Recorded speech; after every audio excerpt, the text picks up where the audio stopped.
you have to be delusional to do this job well. Like the idea that I would visit some of these customers 10 or 15 or 20 times over the course of several years while their spend just didn't justify it. You can look really dumb doing things like that. You can look really dumb making these kinds of bets. But now, like, Flexport's a 9-year-old company, something like that, and the bets are paying off. Ben Braverman was the first sales hire and chief revenue officer of Flexport for 6 years and the chief customer officer for another 2. Ben led sales at Flexport from 0 revenue to over $2 billion. He's also our first ever guest to call in from a pickup truck in Wyoming. This is Grow and Tell, the show where we tell the growth stories of the revenue leaders behind successful companies. I'm your host, Alex Krakoff. Grow and tell, grow and tell.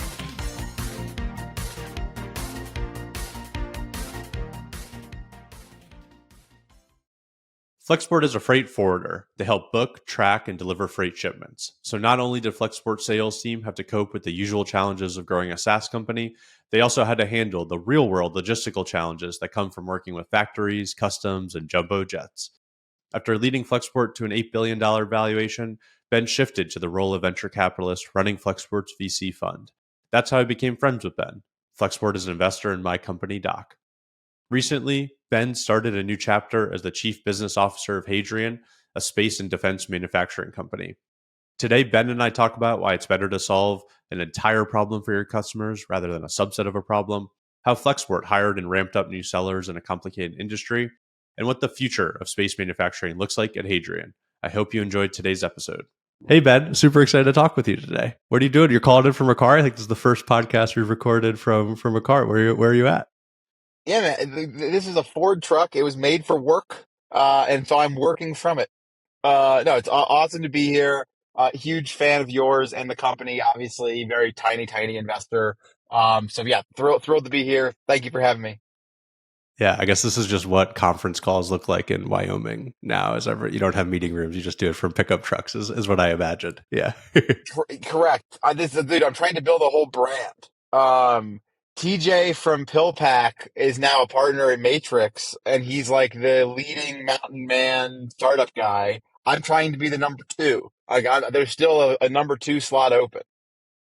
I love it. Next podcast you'll put on a cowboy hat, cowboy boots, and you'll be really into it. But yeah, I'd love to start the conversation with kind of your decision to join Flexport, because that's what I mainly want to talk about today. Like, you had a couple of years of experience before Flexport, so I'm curious, like, how did you find out about the company and what made you take a chance on kind of joining an early stage startup?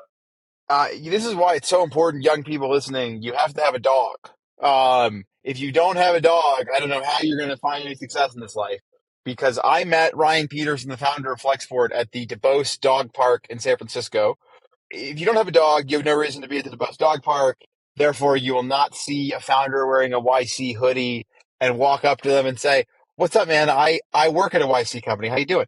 And that moment of serendipity won't happen to you. So go out right now and get a dog. I met Ryan really at the dog park.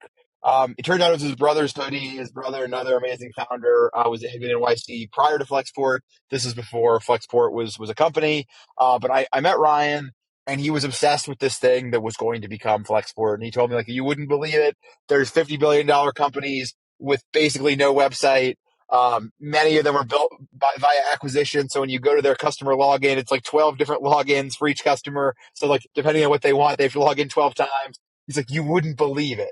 And the truth was I didn't believe it. I was like, no, it sounds too good to be true. It couldn't be that there was such a big market that the internet hadn't gotten to. And then, I spent a year just like literally walking our dogs together. And it became clear that Ryan was right. Like, this was a massive market that through some combination of complexity, regulation, and like maybe just like the self-preservation instincts of the people in the industry, technology had not come in yet. And I'd never seen an opportunity that was so obvious. So I both invested and begged for a job.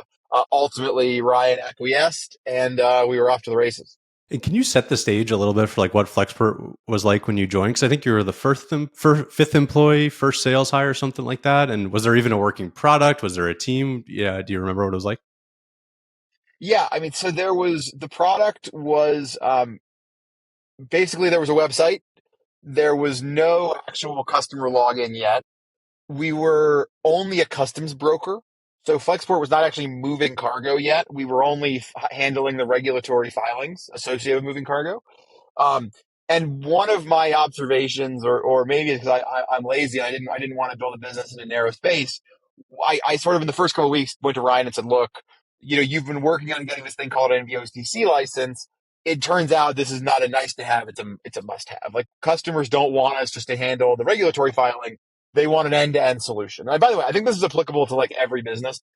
In general, customers want you to solve a whole problem and they will pay you way more to solve a whole problem. And the market is way bigger for solving a whole problem than it is for solving a subset of a problem. And so in our case, if you were an Amazon seller whose business was taking off, you might have found Flexport because you were having a regulatory problem because your factory had shipped some cargo, it was stuck at the port, and you found one of the ads that Ryan was running.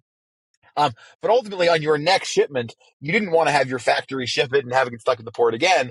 You wanted someone who could just handle the problem for you end to end. So pretty quickly, we went from being just a customs broker to being licensed to do the full end to end service. And that's sort of when the business really exploded. There was fewer than 10 of us, certainly. And the team was like, really ragtag. It was like on the surface, other than Ryan, who was like very shiny and like, Columbia Business School, import genius, which had, printed a ton of cash. The rest of us were like the bad news bears. It was a couple people who were from industry, like, think folks in their 50s as like the first startup employees, non-technical. But you needed these folks because they knew how the industry worked. And actually, in the case of a couple of them, they were essential to our regulatory standing. It was me who was like the most unproven sales leader in the history of companies that got this big, probably. Um, and you had a couple of you had Anthony Chen, who was a recent college grad, who worked a couple of years in investment banking. And then you had like one or two software engineers, and that was it. And so it was sort of like improbable that we ended up being this thing that got to what it became. And so you had zero experience in freight forwarding, and you and Flexport were sort of these software experts who were trying to sell into like the super old school industries. Like, how did you think about trying to break into those industries, and how did you yourself like learn about freight forwarding? Honestly, I have one man to thank. It's a Danish gentleman by the name of Michael Backbol.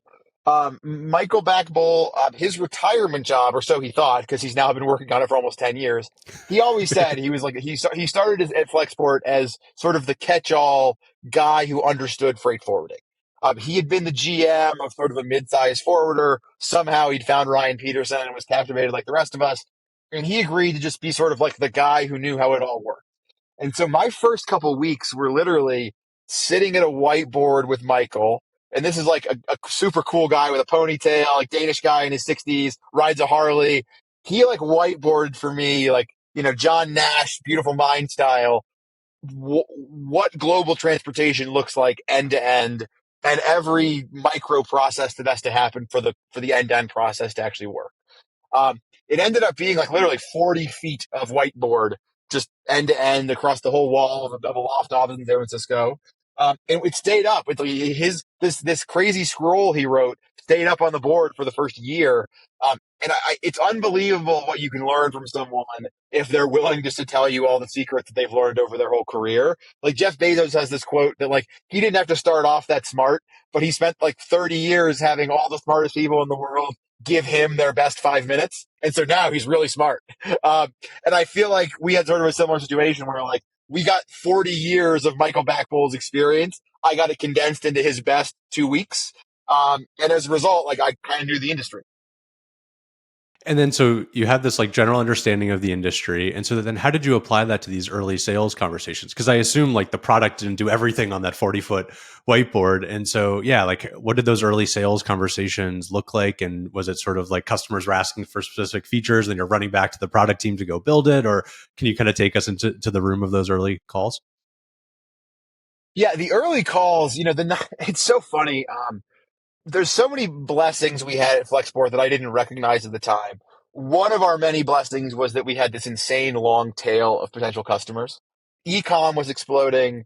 The whole notion of being like a third party reseller on Amazon was exploding. I think like there was 1 million third party Amazon sellers that were doing at least $1 million a year in sales. huge percentage of them were importing or exporting goods, depending on how you look at it.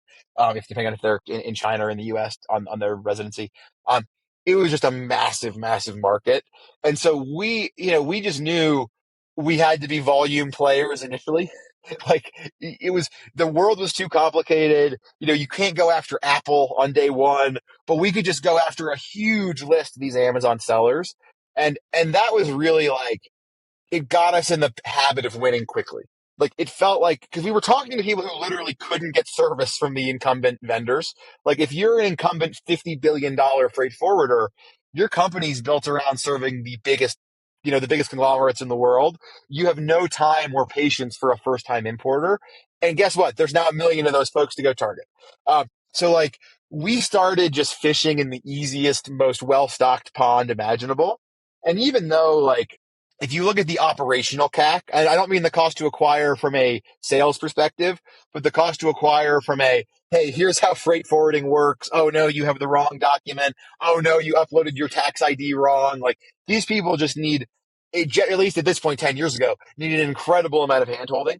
If you look at the operational CAC of serving them, you're not building the best business in the world, but it got us in the habit quickly of like onboarding customers, learning how to serve them.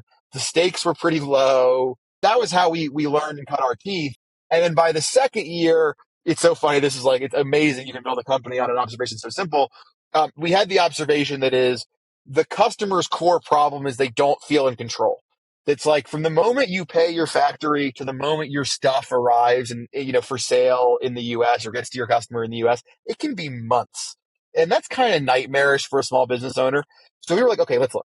Let's give them a map. Let's put a map that has their factory on one side and has the destination on the other. And let's show them exactly where their stuff is. So even if they can't physically touch it, they know where their possessions are. Like, in many cases, like our customers had put their own money into these small businesses. It was material to them where this stuff was. And building this visual just totally changed the customer's ability to feel like they were in control of the problem. And the combination of that, plus just like being willing to serve these smaller customers, allowed us to grow at sort of a ridiculous rate. Yeah, it's interesting. It sounds like that was sort of the aha moment for Flexport, at least in the early days, when I was like, okay, there's this map. We just show them where their stuff is. And then that's when they start to get to understand, okay, how Flexport is so powerful. And then you can kind of go in and then just build all the products that actually happen across that map and moving things from China to the US or whatever, wherever it's coming from. Totally. There were so many things that we didn't do initially from a revenue perspective that we charge for now. Like initially we were like, oh no, we don't want to handle the factory pickup at the origin location in China or Turkey or wherever it may have been. But now, like, yeah, pay us end to end. We'll contract the trucker at origin. We didn't want to handle the export customs clearance. Now we gladly handle that. That's the regulatory process of the goods leaving the country they were manufactured in. So yeah, to your point, there were all of these things that we weren't able to monetize initially, but that were sort of in the value chain that we were covering on our map that eventually we were able to build and monetize. Yeah. And then from my understanding over time, Flexport sort of moved up market, right? And started focusing on not just the long tail, but more mid-market and enterprise customers. And like, what was that journey like starting to work with the bigger companies in the space? One of the problems with human memory is you don't think of time correctly. It's like time in your memory gets warped. It's like a psychedelic journey we're all on. And so when I actually think about the time from when like one of the large smartphone makers, I almost said the name, I won't. One of the large smartphone makers became engaged with Flexport to the time where we became like one of their anchor vendors. You're literally talking about 4 or 5 years. Because an anchor vendor means hundreds of millions of dollars of annual spend. So it's like, yeah, of course, it's going to take 4 or 5 years to get there because from our side, we had to build a global network of freighters, of like literal 747 freighters, our own landing rights, our own ability to consolidate and deconsolidate cargo around the world. Like this giant physical network had to be built. At the same time, our software had to progress to the point where one of the biggest companies in the world would use it and have it work. It's effectively like you can delude yourself into thinking it's going to happen faster. And I think when we were onboarding a lot of these folks, I thought we were going to get that $100 million a year in spend in year 2 or year 3. It turns out, at least as a startup, it takes a lot longer than that. But yes, we ultimately did move up market. I'd say the two core motions were one, building physical services that are useful. So like the fact that we have like through a partnership in Vietnam, we have like a warehouse on the tarmac. So like cargo can come in an hour before a freighter is supposed to take off, and we can pack it for flight, make sure it's certified for export, make sure it passes all the regulatory stuff, and it can be loaded on a plane like as physically fast as humanly possible. And therefore, we have like a ton of apparel enterprise customers out of Vietnam. You can't spin that up overnight, but it's like when you build things in the physical world, it's very, very powerful. The other thing that worked is, and this was again like a much slower burn than I wish it had been. The whole idea of Flexport was like, look, you get this software platform totally for free because you're doing the transactions with us. Like you're physically moving your goods with us. This worked like pretty well as you moved up market. But at a certain point, the companies you're serving are so big that they go, look, my budget's $1 billion. I can't spend it all with one vendor, but your software is pretty great. I'd love for all of my logistics data to be in one place. Why don't I use you as like a logistics vendor in some places, but as a software vendor, be agnostic and just feed data in from all my other vendors. So we have one source of truth, clean up all the data from other vendors, make it so it can go into our ERP cleanly, yada, yada, yada. I thought that was going to be like a 12-month build. It turns out like building for the enterprise, making sure everything's secure. Again, it was years before that went fully online, but we were able to sell the dream, like really in both directions. Like we were able to sell the dream of, look at all this physical, powerful stuff we're building. And look, we promised the software that you love so much transactionally is going to be available sort of institutionally. And even though it took a lot longer than it probably should have on both fronts, or at least probably longer than our customers wanted, we built up enough goodwill that they waited for both dreams to become reality. And so it sounds like you weren't just waiting as a salesperson, like waiting for all this infrastructure to get built out and all this software. You were like nurturing these enterprise relationships sort of along the way and promising, okay, we're going to go build that, warehouse on the tarmac in Vietnam or whatever. And then once they saw you sort of fulfill those promises, then you earned trust and you sort of won those enterprise deals. It seems like that's sort of how it went down over the years. Very, very succinct and well said. You have to be delusional to do this job well. Like the idea that I would visit some of these customers 10 or 15 or 20 times over the course of several years while their spend just didn't justify it.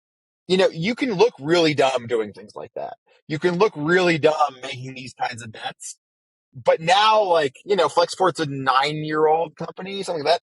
And the bets are paying off. Like, the kind of growth that we're seeing now from these major logos that, frankly, like that's the only way you can grow when you're, in the billions of scale.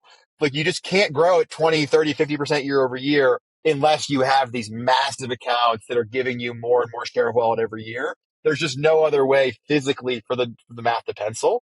So I think like now, like we're all glad we made the bets, but at the time there was definitely like, even myself, I was like, why am I not just spending every ounce of energy in the mid market where we're crushing? But I think it's because like, we knew someday we were going to need the growth from these monsters. Yeah. And what did the top of funnel look like for Flexport? Like, how did you actually set these meetings? Was it just outbounding to people? Like, I don't know. How did all that work? We were 90% outbound. However, what I will say is your outbound strategy, like when people talk about like marketing versus like SDR, it's such an artificial separation. The more press we got, the better our brand seemed to be in the market, the easier our SDRs' lives were, the higher their quotas could be, the faster the deals would progress through the cycle. Like these things are highly correlated. And I hate to admit it because like spending on brand sucks. Like it's one of those things that like, when you think about how much money it costs to effectively build a brand, like in reality, like, yeah, there's some things that go viral, whatever, but like to build a brand over the course of the life cycle of a company, it's a lot of in-person events. It's a ton of founder time. It's like, it has to be a core part of your strategy that you care about and nurture. And like some of it you do just by having customers love you, but a lot of it is like being in market and spending the time and telling your story and teaching at every opportunity. Just being that source of value that people find, not just for things that are like buying things from your company, but across the whole industry. It takes a huge amount of money and effort to do well. But the truth is, like when we look at the times where our SDRs were just cranking and way overachieving, it was always at the same times we were investing in the brand. And like even some of the dumb brand spend worked. Like just being on the front page of the Wall Street Journal works. And like, we had a bunch of like stupid paid Forbes articles that I hated, but frankly, our outbound worked better when those articles were running. It's frustrating to believe, it's frustrating to admit to, but it's true. Yeah. No, we found the same thing at Lattice. So, I was on the other side running all the marketing, but as I put up billboards around San Francisco or rebuilt the community and did more high profile events, it just makes everything better. Like the funny analogy I give is honestly like war. It's like marketing is the air cover. It's like the bombers, and the sales reps are the ones who are on the ground actually making the shit happen. But you need sort of both things to be successful in your motion. So yeah. Were SDR and marketing at Lattice one org, or were you all separate? Yeah, it was separate orgs because I always thought of it as like, I am not the best at sales. So me being able to teach an SDR the right way to become an AE, right? It was really a proving ground for an SDR to become an AE. I could help them write a better email. I could help them follow up with marketing campaigns. But a lot of the motion that we found that worked was some marketing touch point, whether it was them joining our Slack community, joining the ebook, watching the podcast, whatever it is, we would get their email and then follow up, from an SDR motion. So it wasn't as much like cold outbound. It was like outbound off of a marketing touch point. And that worked. I think it was like 80% of our outbound deals started with a marketing touch point, something like that. That's awesome. Yeah, we were never that good at measuring it, honestly. Like, and I got so bogged down in trying to do perfect attribution. And so what I ultimately concluded was, let's just assume it works. Like, let's assume the smart stuff that marketing is doing works. As long as like the events are good, as long as the webinars are teaching people valuable things, like let's assume it's working, and let's not spend a ton of time and money trying to measure everything perfectly. It's like you can spend forever trying to measure it all and like just define every dollar of attribution perfectly. And in these enterprise sales, it's just you're never going to do it in a way that's accurate. Totally. And everyone wants it to work like consumer, where it's like you see an Instagram ad and you buy the shoes, and it's just like, that's not how this works. And I think it takes, like leadership. Like Jack was amazing at understanding this. And then Josh Brown, who was the CFO at Lattice, like, he was the first finance person I met who didn't just look at the numbers in the spreadsheet, like actually knew what the numbers meant and knew how it was hard. It wasn't just like this $100 should turn into $1,000. Like there's a lot of gray. It's not just a black and white thing to get all this working. Jack, for the people listening, is Jack Altman, who's like one of the world's great humans. So not surprising he did this well. But it's super hard especially for first time founders to do well, because to your point, everybody wants that, like, what is our cost per click? What is our cost per install? Which, like, dude, it's not mobile gaming.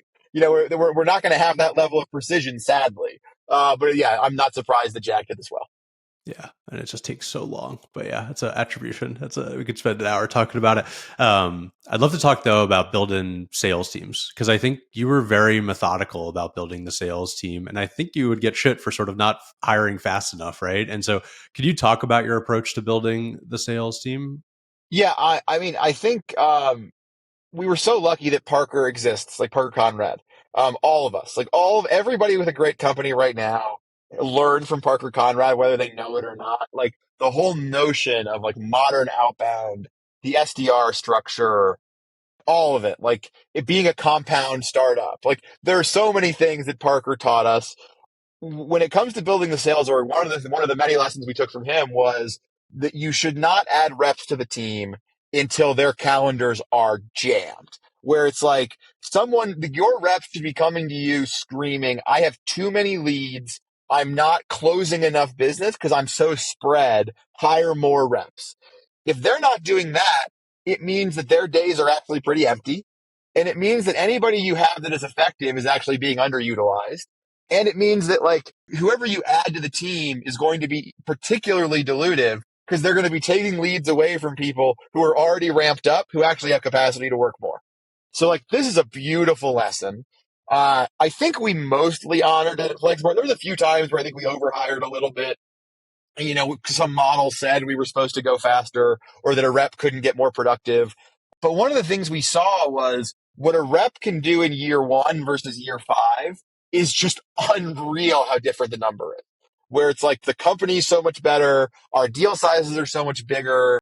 They are a much more sophisticated rep, obviously. Like, so in some cases they're improving, but in a lot of cases it's just like the company is in such a different place that same person can be literally 5 or 10 times more effective for the same dollar you're paying them.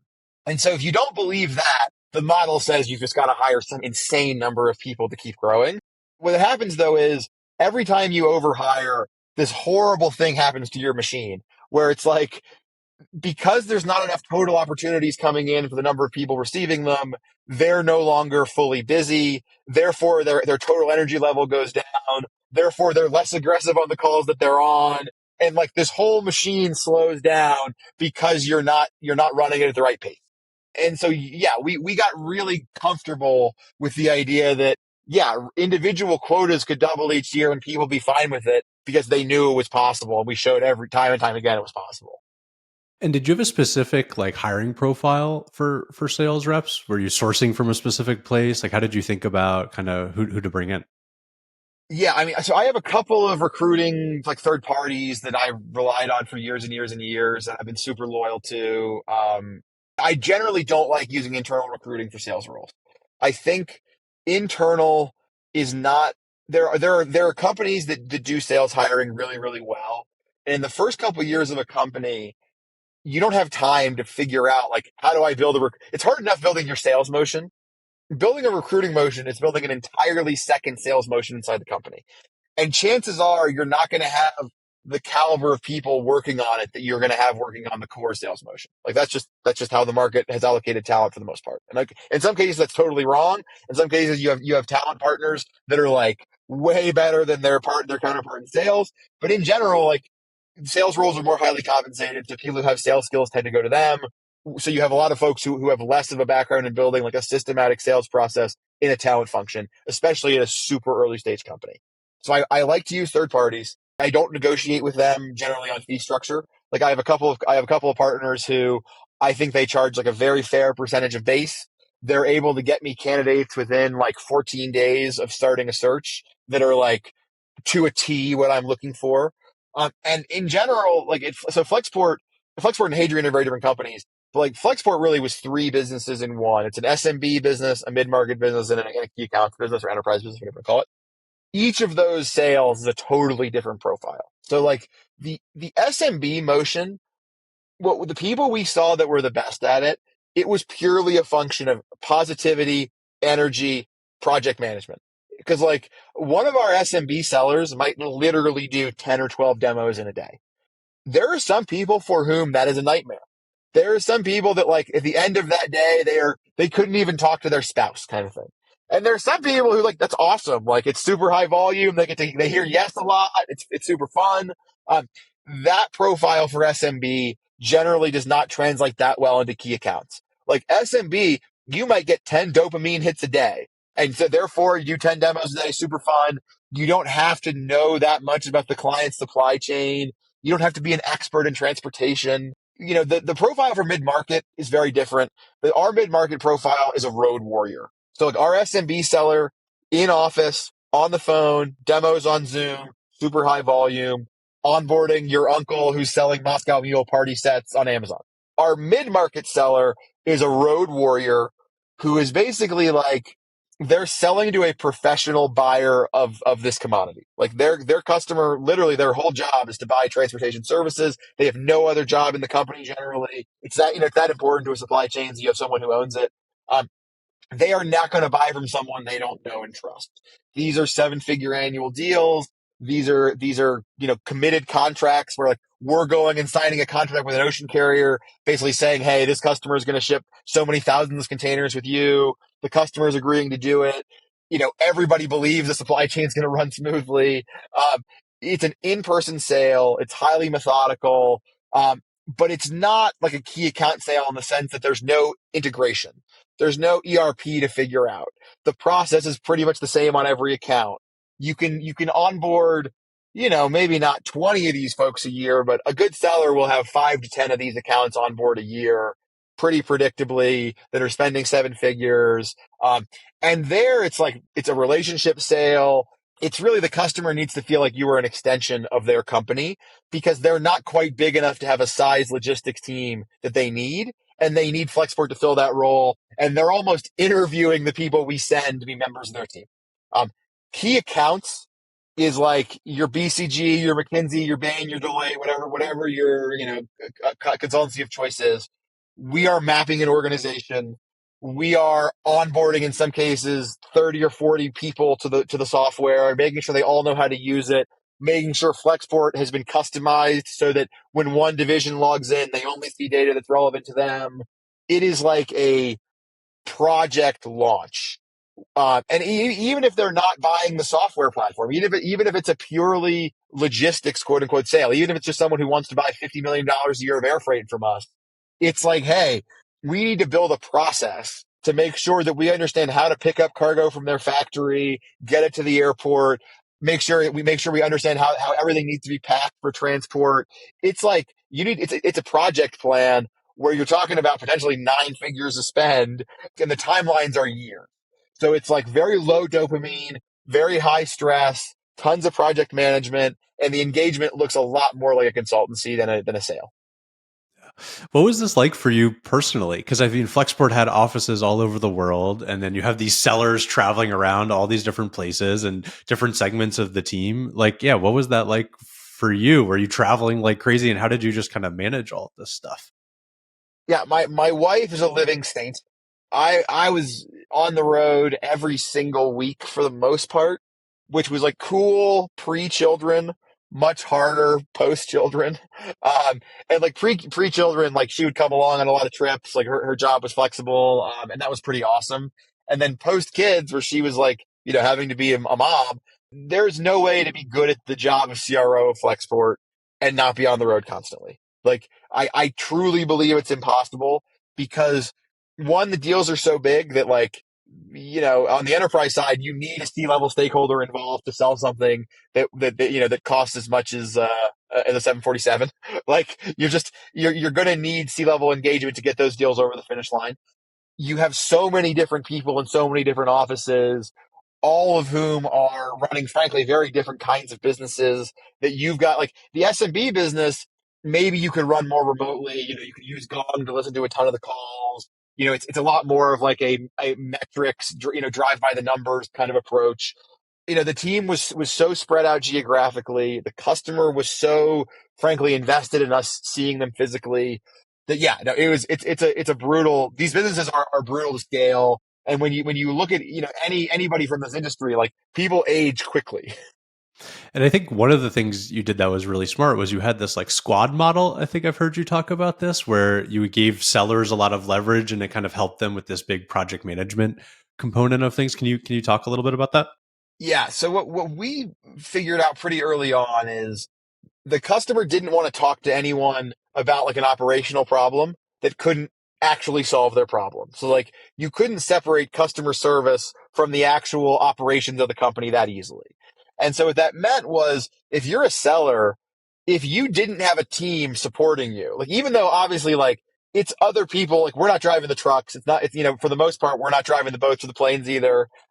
Even though we are this non-asset based business, there's a whole workflow of operationally moving the cargo, which is uploading documents, talking to trucking companies, talking to warehouses, all this stuff that has to happen. And then if you have the person who's doing onboarding, who's like actually selling net new, if they get bogged down in trying to communicate that world of operations to the customer, their ability to sell net new goes to zero. Like truly, it goes to zero. One, because the same person who's good at selling net new is generally not that good operationally. And two, because it is to serve the customer is so operationally intense in freight forwarding and customs brokerage that you're almost forced to give the customer a direct line to the people that are doing the operational work. So what we found was, okay, let's pair up an operational leader and a sales leader, or a seller and an operations person, um, and have them basically be CEO, COO of their own little book of business. Um, we had, the squads had their own swag budgets. They all had cool jackets and patches. And on the monitors, it wasn't like individual names. It was names of the squads. And so you had this very healthy internal competition. They all had equal access to the resources that were Flexport or that are Flexport. So obviously they all had equal access to our air contracts, ocean contracts, whatever it may be, but everything that their customer needed. So if let's say you and I were the squad, everybody that Ben and Alex had onboarded knew that whatever they needed from Flexport, they could get from Ben and Alex. Like, they didn't have to think about anyone else. They didn't have to know anyone else's name. They didn't have to go, oh, if it's a customs brokerage question, who do I call? If it's an air freight question, who do I call? They just know. Let's say you're the account manager and I'm the seller. They know day to day for a question, they're going to call you because you're literally the one moving their cargo. And they know if there's a huge problem and they're like, man, Alex really is not doing what I need for him right now. They're going to call me and go, hey, Ben, you sold me on this fucking thing and it's not working the way you promised. What do we do? And so it's like the operations leader is like day to day point of contact. The salesperson stays involved. And like we comped the salesperson for years in the case of our mid-market and key accounts, even though a lot of the work is being done by the squad, because you need that relief valve. And because the squad itself basically becomes an extension of the customer. They almost think of the people operationally serving them as their own employees. And you can't have your own employees telling you that something costs more or you've got to pay a penalty because you didn't pick a container up on time, whatever. It's like nice to have a seller who can come in and do some of that more unpleasant work or some of the work that it requires a little more brute force. So yeah, the model worked incredibly well. Building something very similar at Hadrian. I mean, I'm trying not to be the general who just fights the last war over and over again, but I think in these ops heavy businesses, like this model just works. It must have been really intimidating for new sellers to join Flexport. I mean, there's just so much to learn, especially like, I don't know, most people probably don't know much about freight forwarding. Like, how did you get the best sellers to even care about training other sales reps? Because those sellers are trying to hit their number too. And so, yeah, what did you do there to kind of incentivize them? One, the squad model helps tremendously with this because generally it would be an account leader who knew the industry. And so even if you were a seller who didn't know anything about what they were selling, literally during the sale, they could be slacking their business partner going, hey, what does this mean? Hey, this customer just asked me this. And as long as the seller had a good poise, they could say to the customer, hey, I think I have this answer for you, but my operational leader, who by the way is the best and you're going to love, and they're going to serve you end to end once you buy from us. Let me just check in with her because she's so good, and then I'll get you a hard answer. Like that model allows you to hire people who don't know the domain and still crank in a way that if they were left to their own devices, it would have been impossible. The other thing we did was we had a few really special folks who were great at ramping other leaders. Probably the most well-known is a guy named Justin Schaefer, who actually now is VP sales for a company called Expedoc that sells software that arms legacy freight forwarders to compete with Flexport, which is hilarious. But Justin, we basically realized that Justin would do anything. Like he was an ex-pro baseball player, blown out his shoulder, like the most competitive person on planet Earth. He would just do anything to make a person that he hired succeed. Like if he had said, this person's good, I'm hiring them, he just couldn't live with the idea that he was wrong. And he would go to the ends of the earth to help these people ramp up, even if that meant just like going on the road with them and doing the deals for them. And ultimately, like, there's a few folks we had to let go because, like, Justin was just doing their jobs. But really, like, that's how you ramp sellers. Like, the way you ramp a seller is you take them on the road with someone who knows the dance, and they get to watch it first, then they join in a little, and then before you know it, they're dancing on their own. And that's what worked for us. And we figured out an equity model. Like, generally, sellers don't get enough equity. And so we figured out for folks who were able to ramp new sellers as sales managers, if you were end to end responsible for hiring someone and then they hit their year one quota, you just instantly got a chunk of vested equity. And that for the right people, that worked really well. There must have been just a giant learning curve for yourself, right? Like you were never the CRO of a $1 billion company before. This was a brand new industry, right? Like, how did you think about scaling yourself? Like at Lattice, I feel like I had to reinvent myself every 6 months or something like that. And I'm constantly worrying about getting layered and stuff. Like, what was that like for you to kind of keep going and growing with the company? This is going to sound a little bit Machiavellian, and I don't know that I've admitted this before, but I basically was managing this process of like, because there was always this question, like Flexport was doing so well, and even though I was like partially responsible for how well it was doing so well that a lot of smart people were starting to go, like, should we just bring in like 40-year-olds from Salesforce to run sales here? Like, why not? Like, we could get anybody. Like, this business is a winner. Why do we have this relatively unproven person in the role, even though things are going really well? Like, these are the questions you could ask. And so rather than fight it, I just sort of pretended to be on board with it, which I obviously wasn't. That'd be fucking crazy. But I pretended to be on board with it. And I just was like, look, let me be a part of the process. Like, I'll interview all these people. And if we find someone great, I'll step down, whatever. And I got to spend 2 years meeting all the best sales leaders in the world, asking them how to run sales forces or sales orgs and taking notes and stealing the best ideas. And then, in the background, fighting to keep my job and not hiring any of them. And then eventually we hired someone who was much more of like just like a people manager. And I was able to stay as the sales leader, and they took over the squads. Like, they took over the operational management. But yeah, that's how it went down. Yeah, it was honestly very similar. Honestly, my story with Lattice, which is not as big of a success as Flexport, but it was like, all right, this is going well. Can Alex keep being the head of marketing? And I was like, I've been doing it. I've been crushing Jack. Like, let me do it. And then we interviewed a couple people, and I was like, all right, I'm sucking what I can. And then eventually, what the sort of compromise was, I got a marketing coach, this guy Francois, who's awesome, and like helped me understand and sharpen sort of the rough edges of things I didn't know, right? How to talk to a board and how to professionalize myself and all this stuff. So yeah, it's a funny personal journey, because you're like, I'm being successful, but like, and yeah, I've never done this before, but I think I can. So yeah, I don't know, it's hard. It's super interesting. And I actually think the cycle that we were building these companies in, like you with Lattice and with Flexport, it was a time when things were going so well, like across the whole industry. And there was still frankly, a lot of the folks who would have wanted jobs like that now retired over the last cycle. So like, I think this generation's group of like first time marketing leaders, sales leaders, it may not be quite as cutthroat for their jobs as it was for our generation. I also think a lot of VCs learned over the last cycle, it's really hard to replace the people who built the thing. Even if people look amazing on paper, like, the number of 15-year Google SVPs that I've seen fail as CRO or CMO in the last 36 months is like staggering. Yeah, it's just a very different beast.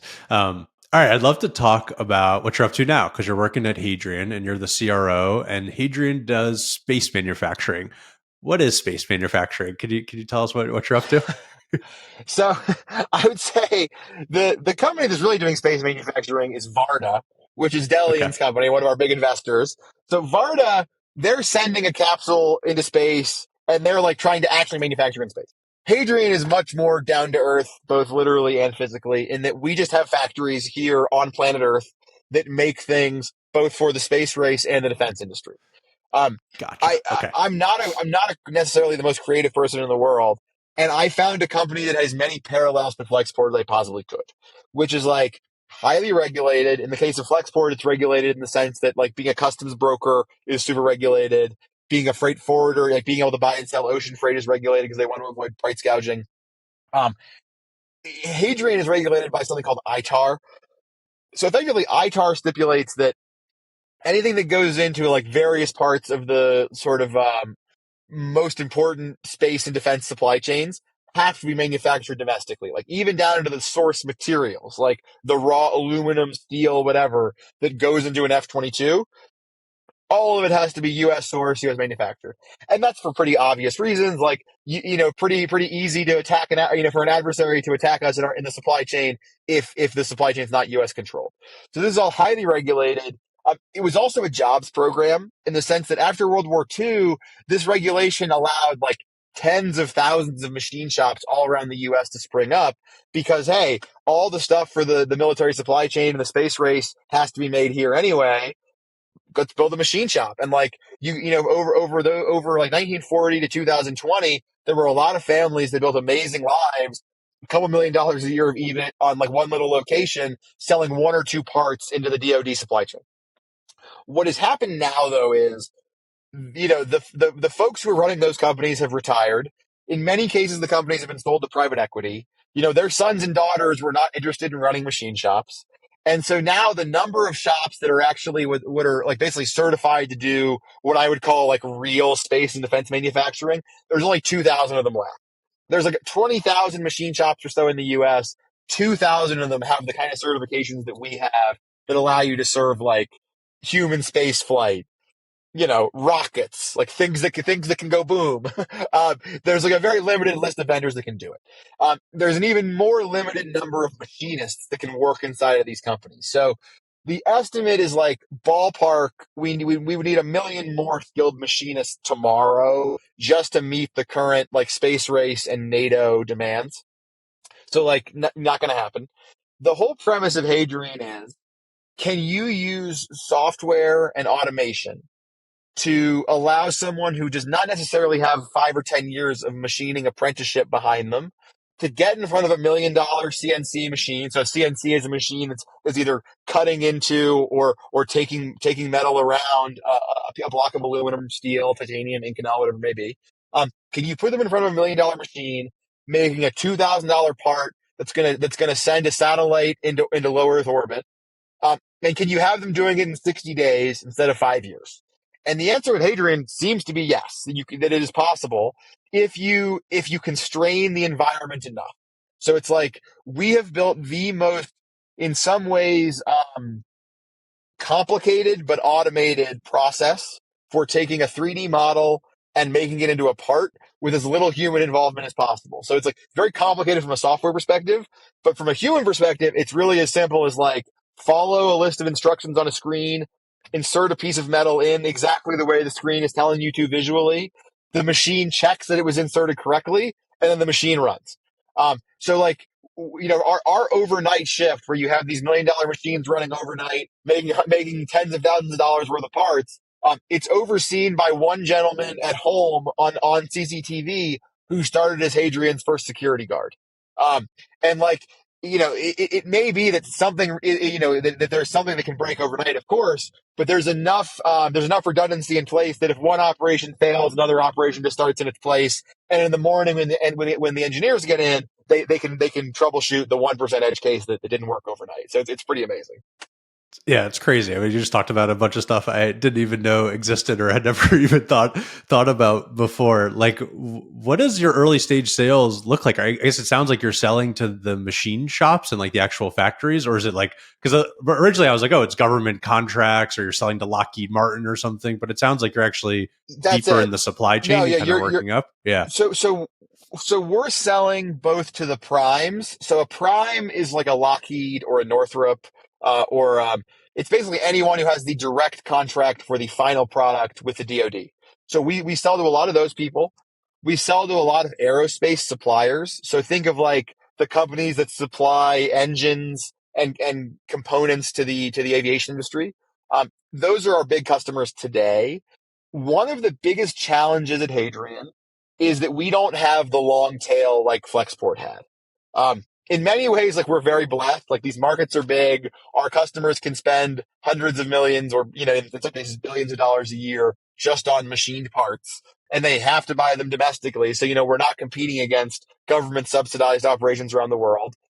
It's an amazing business in a lot of ways. The big challenge though is like a small customer for us is someone who could spend $500,000 a year, is going to require like fairly significant onboarding. And really like our target customers, like we're going for like 7 figures a month minimum, because it's very transactionally taxing to onboard these customers. One of my aviation customers has a 200-page contract we've been working through since the day I started at Hadrian almost 3 months ago. These deals only make sense if you're getting massive revenue out of the customer. And there's really only 200 customers on earth that matter. So like we have got to nail every one of these engagements. It's very different than at Flexport, where frankly, like we could be a lot more cavalier in how we approach the deals. Yeah. I'd love to end on a more forward-looking note. Like, what do you think about the future of the space industry? I mean, it's been amazing to see all the progress like over the last 10 years with SpaceX and Varda and now Hadrian. Like, yeah, I don't know. What do you think kind of the future looks like? Are we gonna be living on Mars eventually? I have no idea. Thank God for Elon. If it weren't for Elon, the US would be so behind in launch count. So basically, like, if you take every launch company in China, government, non-government, everything, they technically did a few more launches than the US did total last year. But without SpaceX, it would have just been dramatic. And actually, like, in terms of payload, like, in terms of the amount of stuff we put into orbit, because of SpaceX, like, the US crushed everybody else. That dynamic, I think, is really important. Like, the future of global defense potentially global transportation. A lot of it is going to be determined by what happens in space. And so, like, it's pretty exciting that SpaceX has sort of opened up the field. And now you have tons of cool new projects. Like, you have Sierra Space, you have Ursa Major, you have like folks that are following in SpaceX's footsteps. Blue Origin's doing amazing stuff. Amazon with their Kuiper project is pretty amazing, which is like a Starlink competitor. There's just so much cool stuff going on right now. I have no idea where it's going to go, but I think we're going to be sort of shocked at what comes next. And the cool thing about this new space race is it's kind of pushing the physics, the humans' understanding of physics is being pushed forward as a result of a lot of the stuff that's happening in space. SpaceX has a new thing called the space laser, which like basically aligns the satellites in space. It's like technology that like people thought was physically impossible. And who knows what other applications will come of this, but like they pushed the human understanding of what you can do with lasers and transmitting information forward by some massive leap. I'm not smart enough to know where it's all going to go, but it's definitely going somewhere cool. Yeah. Well, thank you so much for the wonderful conversation, Ben. If people want to follow along on your journey, where's kind of the best place for them to find you? We can go fishing. No, Love it. I'm Brave Ben on Twitter. Drive to Ben's house in Wyoming. Yeah, exactly. It's a brisk 13-hour drive from San Francisco. So I'll see you soon. And what time is it now? So if you start driving now, we can have a very late dinner.